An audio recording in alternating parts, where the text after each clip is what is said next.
आज हम लोग एक नया टॉपिक पढ़ने वाले हैं जो कि हमारा है Maxwell right hand thumb rule.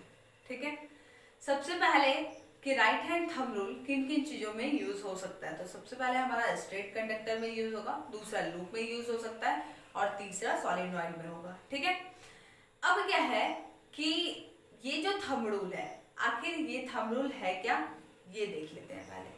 तो सबसे पहले देखा जाए तो दिया गया है, it states that if you hold the current carrying straight wire in the grip of your right hand in such a way that the straight thumb point in the direction of current, then the direction of curl of fingers will give the direction of magnetic field. यानी कि सबसे पहले दिया गया है क्या करना है, if you hold the current carrying straight wire, यानी कि एक स्ट्रेट वायर लेना है जिससे कि करंट फ्लो कर रहा है। ठीक है, उसके बाद फिर करना है अपने राइट हैंड में पकड़ना है। कैसे पकड़ना है, तो थंब होना चाहिए किस डायरेक्शन में, डायरेक्शन ऑफ करंट, यानी कि जिस डायरेक्शन में हमारा करंट फ्लो कर रहा है उस डायरेक्शन में हमारा थंब होना चाहिए। ठीक है, उसके बाद फिर दिया हुआ है कि then the direction of curl of finger, यानी कि जो हमारा फिंगर है वो जिस डायरेक्शन में मूव करता है वो हमारा होता है क्या, डायरेक्शन ऑफ मैग्नेटिक फील्ड। ठीक है, फिर से एक बार समझ लेते हैं कि राइट हैंड थंब रूल में हमें क्या क्या कौन कौन सा चीज का उपयोग होगा। सबसे पहले हम देखते हैं, तो हमारा एक पहला थंब और दूसरा फिंगर, इन दो चीज को क्या यूज करके हम इस रूल को अप्लाई कर सकते हैं। सबसे पहला क्या है कि जो जिस डायरेक्शन में करंट फ्लो कर रहा हो उस डायरेक्शन में हमारा थंब होना चाहिए। मान लेते हैं ये स्ट्रेट वायर है हमारे पास, अगर करंट अपवर्ड फ्लो कर रहा है इस डायरेक्शन से ऊपर की तरफ अगर फ्लो कर रहा है तो हम थंब क्या रखेंगे, ऊपर के डायरेक्शन में इस तरीके से रखेंगे। देख लीजिए फिर से, ये हमारा एक स्ट्रेट वायर है, स्ट्रेट वायर में क्या है, अपवर्ड करंट फ्लो कर रहा है, यानी ऊपर के डायरेक्शन में करंट फ्लो कर रहा है। तो थंब हमें किस डायरेक्शन में रखना है, करंट, हमेशा थंब जो होगा वो हमारा करंट के डायरेक्शन में होगा, यानी अपवर्ड हमारा क्या होना चाहिए, थंब रहेगा। अब कर्ल ऑफ फिंगर, फिंगर इस तरीके से कर्ल हो रहा है, फिंगर क्या हो रहा है, इस तरीके से कर्ल हो रहा है। अब अगर फिर जैसे मान लेते हैं हम यहाँ फिगर बनाते हैं, ये हमारा एक स्ट्रेट वायर है, अपवर्ड हमारा क्या हो रहा है, करंट फ्लो कर रहा है।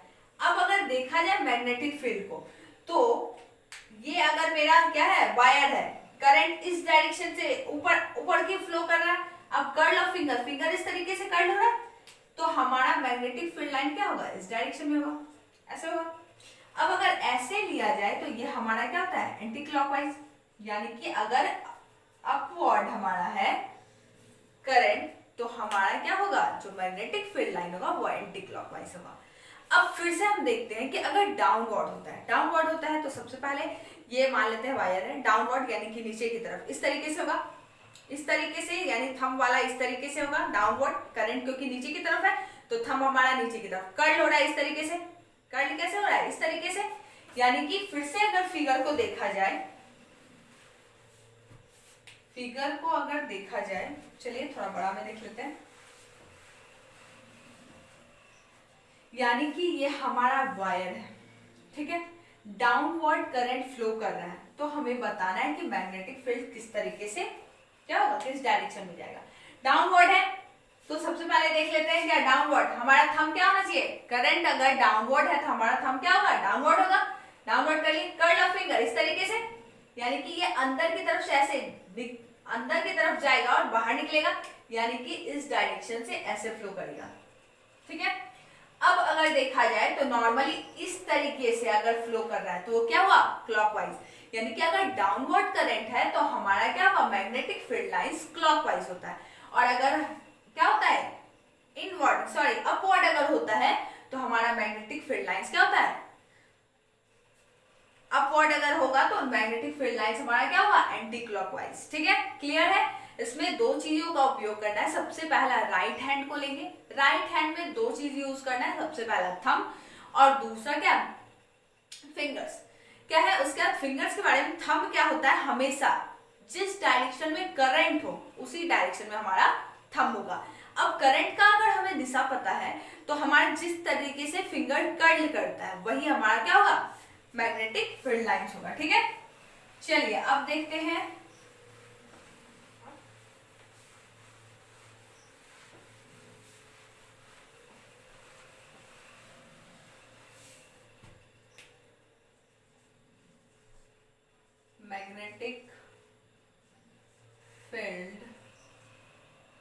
lines produced by straight conductor। ठीक है, अब सबसे पहले देख लेते हैं स्ट्रेट कंडक्टर को। ठीक है, सबसे पहले मान लेते हैं ये हमारा वायर है, ले लिया गया।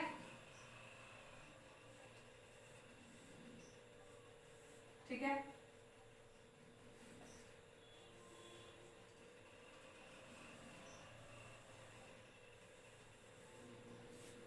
इस तरीके से लिया गया स्ट्रेट कंडक्टर। ये हमारा क्या है, स्ट्रेट वायर है, स्ट्रेट कंडक्टर है। अगर करंट क्या अपवर्ड है, अभी जस्ट बताया गया है कि अगर करंट अपवर्ड है तो हमारा क्या होगा, इस तरीके से अगर करंट है तो हम इस तरीके से रखेंगे। इनवर्ड इस तरीके से क्या होगा, हमारा फिंगर कर्ल हो रहा है, यानी कि एंटी क्लॉकवाइज होगा। ठीक है, यानी कि सबसे पहला जो हमारा स्ट्रेट कंडक्टर से होगा वो क्या होगा, magnetic field lines are concentric circle. पहला पॉइंट देखिएगा कि स्ट्रेट कंडक्टर से जब भी मैग्नेटिक फील्ड लाइंस हमारा प्रोड्यूस्ड होगा तो वो हमारा क्या, कॉन्सेंट्रिक सर्कल में होगा। कॉन्सेंट्रिक सर्कल क्या होता है हमारा, कि ढेर सारे सर्किल होते हैं, यानी बहुत सारे सर्किल लिए गए लेकिन सारे के सेंटर क्या होते हैं, सेम होते हैं, बस रेडियस में डिफरेंस है। सेम टू सेम ऐसा ही है इसमें। ठीक है, उसके बाद क्या है कि अगर हम करंट को रिवर्स करते हैं तो मैग्नेटिक फील्ड लाइंस भी क्या होगा, रिवर्स होगा। If we change the direction of current then direction of magnetic field lines will be reversed या changed। ठीक है, दो पॉइंट बताया गया। सबसे पहला कि स्ट्रेट वायर में जो होगा वो हमारा क्या होगा, मैग्नेटिक फील्ड लाइन हमेशा कॉन्सेंट्रिक सर्कल में होगा। उसके बाद दूसरा क्या होगा कि अगर हम करंट के डायरेक्शन को रिवर्स करते हैं या चेंज करते हैं तो मैग्नेटिक फील्ड्स भी जो होगा वो चेंज होगा। ठीक है, चलिए तीसरा पॉइंट देखते हैं। तीसरा पॉइंट देखते हैं, if current flows upward then the magnetic field lines are anti-clockwise। Fourth point, if current flows downward then magnetic field lines are clockwise। ठीक है, यानी कि थर्ड पॉइंट में दिया गया है कि जब भी अपवर्ड हमारा करंट फ्लो कर रहा हो तो मैग्नेटिक फील्ड लाइंस हमेशा क्या होता है, एंटी क्लॉकवाइज होता है। ठीक है, और अगर डाउनवर्ड फ्लो कर रहा हो हमारा करंट तो हमेशा मैग्नेटिक फील्ड लाइंस क्लॉकवाइज होगा। ठीक है, चलिए उसके बाद फिर देखते हैं लास्ट पॉइंट। पांचवा पॉइंट क्या होता है कि जो मैग्नेटिक फील्ड लाइंस होता है वो डायरेक्टली प्रोपोर्शनल होता है आई के। ठीक है, और इनवर्सली प्रोपोर्शनल होता है डिस्टेंस फ्रॉम वायर के, यानी कि magnetic field lines are directly proportional to current and inversely proportional to distance from wire। ठीक है, अब क्या है, डायरेक्टली प्रोपोर्शनल करंट के है। अगर हम करंट बढ़ा रहे हैं तो हमारा मैग्नेटिक फील्ड लाइन उतना ही स्ट्रांग होगा, उतना ही क्या ज्यादा होगा, यानी जैसे हम करंट को बढ़ाएंगे वैसे ही मैग्नेटिक फील्ड लाइन बढ़ेगा, और अगर करंट को घटाते हैं तो मैग्नेटिक फील्ड लाइंस घटते जाता है, ठीक है। और इनवर्सली प्रोपोर्शनल है किसके, इनवर्सली प्रोपोर्शनल है डिस्टेंस फ्रॉम वायर या कंडक्टर, जो भी लिया जाए, यानी कि जैसे जैसे हम वायर से दूर हटेंगे मैग्नेटिक फील्ड लाइंस क्या होगा, धीरे धीरे क्या होगा, उल्टा होते जाएगा। यानी अगर हम इसे बढ़ाएंगे तो ये घटते जाएगा, और अगर इसे हम घटाएंगे तो ये बढ़ते जाएगा, ठीक है। चलिए, तो ये पहला हमारा क्या था, magnetic field lines produced by straight conductor. अब लूप में देख लेते हैं।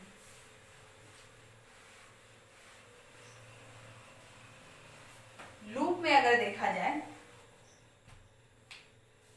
तो इस तरीके से हमारा लूप होगा, सर्कुलर लूप।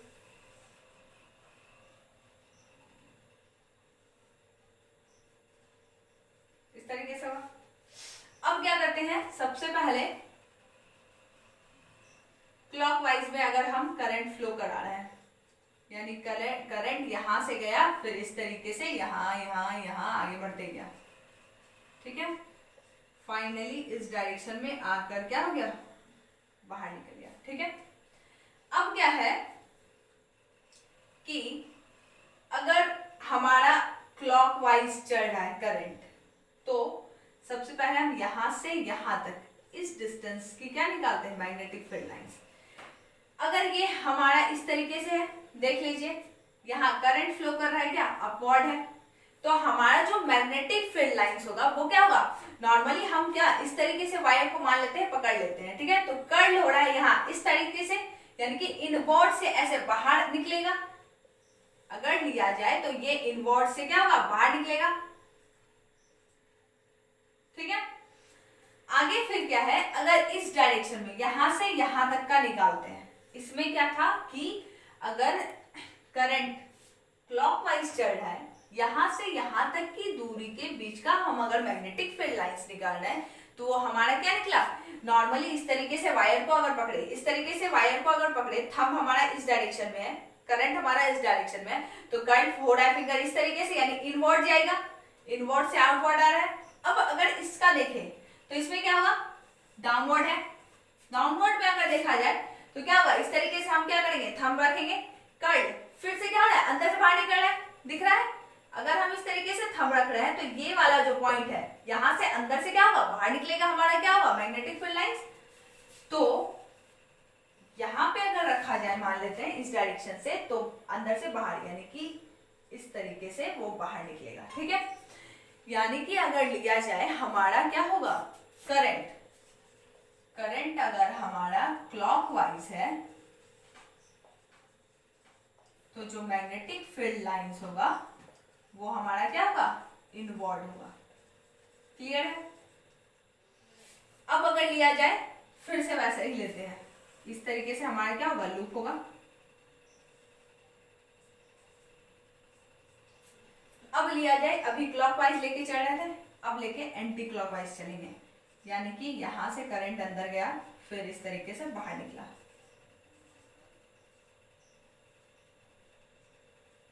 ठीक है, बाहर निकल जाएगा। इसका अगर देखा जाए यहां से यहां तक का, तो हमारा करंट क्या है, डाउनवर्ड है, यानी कि करंट हमारा क्या है, नीचे की तरफ आ रहा है। अब अगर नीचे की तरफ करंट आ रहा है, तो बाहर से अंदर क्या आ रहा है, यानी कि मैग्नेटिक फील्ड लाइन जो होगा वो क्या होगा, हमारा बाहर से अंदर की तरफ आएगा, यानी कि आउटवर्ड से। यानी कि देखा जाए तो अगर इस तरीके से बाहर से अंदर की ओर आ रहा है, ठीक है। अगर इसका देखा जाए इस डायरेक्शन से, तो हमारा अगर इस पार्ट का निकाला जाए, करंट क्या है, अपवर्ड है, थंब करंट की डायरेक्शन में, कर्ल हो रहा है, फिर से क्या हो रहा है, यानी कि जब भी कर्ल होगा तो इस तरीके से बाहर की तरफ कर्ल होकर क्या होगा, अंदर आएगा। मैग्नेटिक फील्ड लाइन जो होगा वो बाहर से अंदर की तरफ, यानी कि अगर हम एंटी क्लॉकवाइज रखते हैं करंट, तो जो हमारा मैग्नेटिक फील्ड लाइंस होगा वो हमारा क्या होगा, आउटवर्ड होगा। क्लियर है, ठीक है। चलिए, तो आज बताया गया है राइट हैंड थंब रूल किस किस चीजों में अप्लाई होगा, 3 चीजों के बारे में बताया गया, एक स्ट्रेट कंडक्टर, दूसरा क्या लूप के बारे में, और तीसरा हमारा सॉलिनॉइड में। उसमें से 2 के बारे में बता दिया गया है, स्ट्रेट लाइन के बारे में, और दूसरा क्या है इसके बारे में, लूप के बारे में। लूप में भी क्या होता है, जो हमारा करंट होता है वो डायरेक्टली प्रोपोर्शनल होता है मैग्नेटिक फील्ड के, ठीक है, और इनवर्सली प्रोपोर्शनल होता है नंबर ऑफ टर्न्स के, ठीक है। यानी जैसे जैसे टर्न्स को, नंबर ऑफ टर्न्स को, मैग्नेटिक फील्ड लाइंस को अगर बढ़ाएंगे तो नंबर ऑफ टर्न्स जो होगा वो घटेगा, और अगर नंबर ऑफ टर्न्स को बढ़ाएंगे तो मैग्नेटिक फील्ड लाइंस घटेगा, ठीक है। लेकिन करंट वाले में कोई ऐसा नहीं है, करंट अगर हम बढ़ाएंगे तो मैग्नेटिक फील्ड लाइन भी बढ़ेगा, और अगर मैग्नेटिक फील्ड लाइन बढ़ाएंगे तो करंट भी बढ़ेगा, ठीक है। चलिए, तो आज के लिए इतना ही, धन्यवाद।